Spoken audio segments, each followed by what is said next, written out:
السلام علیکم میرے پیارے پیارے لسنرز، کیسے ہیں آپ سب لوگ؟ مجھے امید ہے سب لوگ ٹھیک ٹھاک ہوں گے۔ مجھ سے بہت سے لسنرز یہ پوچھ رہے ہیں اور مطلب یہاں پر بھی کامنٹ کر کے اور پرسنل میں میسج بھی کر کے کہ میرے ابو کی اپڈیٹ کیا ہے، ان کی طبیعت کیسی ہے۔ طبیعت ان کی ابھی ویسے ہی ہے، ابھی ان کے ٹیسٹ وغیرہ چل رہے ہیں اور ان کی سرجری ہوگی میرے خیال میں 19 یا 20 تاریخ کو، 20 اکتوبر میں نا۔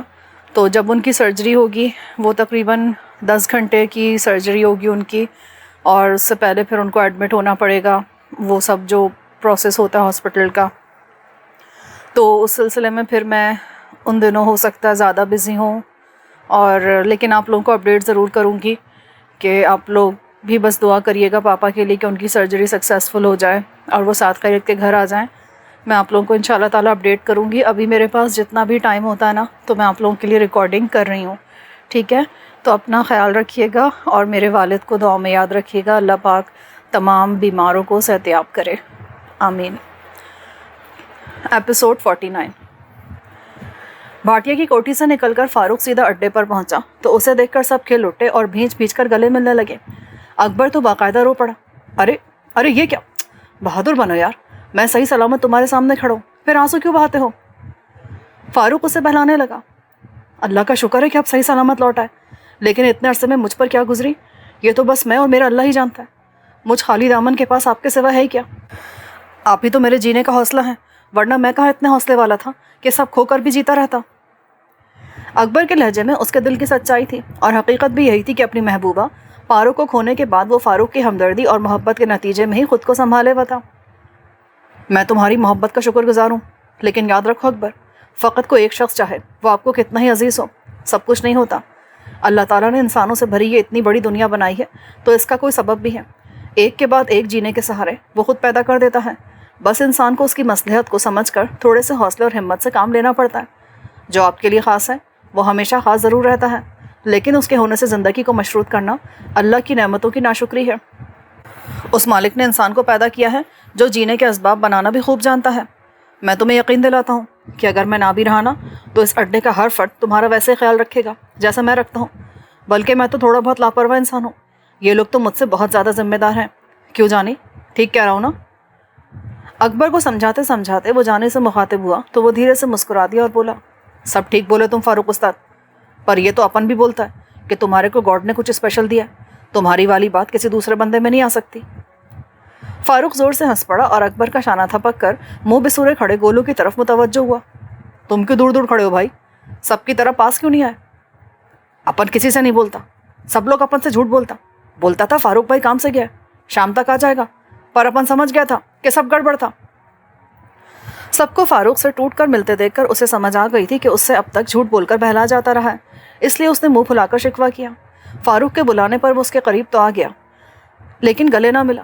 فاروق نے اسے خود کھینچ کر گلے لگایا اور پیار سے سمجھاتے ہوئے کہا، ناراض مت ہو یار، ان لوگوں نے تمہیں پریشانی سے بچانے کے لیے اصل بات نہیں بتائی ہوگی، اور یہ انہوں نے بہت اچھا کیا۔ گولو تھوڑا سا نخرہ دکھا کر مان گیا۔ ان سب سے فارغ ہو کر فاروق نے ربن کے بارے میں دریافت کیا۔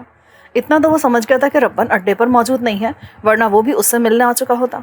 اس کے پوچھنے پر جانی نے اس کی تلاش کے سلسلے میں ہونے والی ساری اٹھا پٹک کی تفصیل ربن کے بھاٹیا سیٹ کی طرف روانگی تک کہہ سنائی، جسے سن کر فاروق خود تشویش میں مبتلا ہو گیا۔ اسے معلوم تھا کہ ربن کوئی معمولی آدمی نہیں ہے جسے کوئی تڑنے والے کی طرح نگل سکے، لیکن وہ یہ بھی خوب جانتا تھا کہ دولت مندوں کے اپنے سو ڈھنگ ہوتے ہیں، اور ان کی دولت کی طاقت وہ کچھ کر دکھاتی ہے جو بظاہر مشکل دکھائی دیتا ہے۔ اڈے کے سامنے پولیس والوں، رامو اور ربن کے درمیان ہونے والی بحث اور انسپیکٹر وکرم کی گمشدگی کے بارے میں بھی اسے علم ہو گیا تھا، اور اسے اندازہ تھا کہ اس سلسلے میں پولیس کا ربن پر شک درست ہی ہوگا، اس لیے اس کی پریشانی مزید بڑھ گئی تھی۔ لیکن اس وقت وہ خود کیا کرے یہ اس کے سمجھ میں نہیں آ رہا تھا۔ وہ ربن کے پیچھے بھاٹیا کی طرف نہیں دوڑ لگا سکتا تھا، اور یہاں بھی زیادہ دیر ٹھہرنا خطرے سے خالی نہیں تھا۔ اپنے طور پر وہ انتظام کر کے آیا تھا کہ بنگلے کے چوکیدار کو اندرونی حصے میں جانے سے روک سکے، لیکن ایسا کب تک ہو سکتا تھا؟ اپنی مالکن کی طرف سے مسلسل خاموشی اسے تشویش میں مبتلا کر کے اندر کی طرف لے جا سکتی تھی، یا اتفاق سے وہ خود ہی اندر کی طرف چلا جاتا تو بملا کی لاش دریافت ہو جاتی۔ بملا نے خودکشی کی ہے یہ صرف وہ جانتا تھا، لاش دیکھنے والوں کو تو یہی شک گزرتا کہ وہ بملا کو قتل کر کے وہاں سے فرار ہوا ہے۔ لاش دریافت ہونے کے بعد اسے قاتل قرار دے کر پولیس کے یہاں پہنچنے میں زیادہ دیر نہ لگتی۔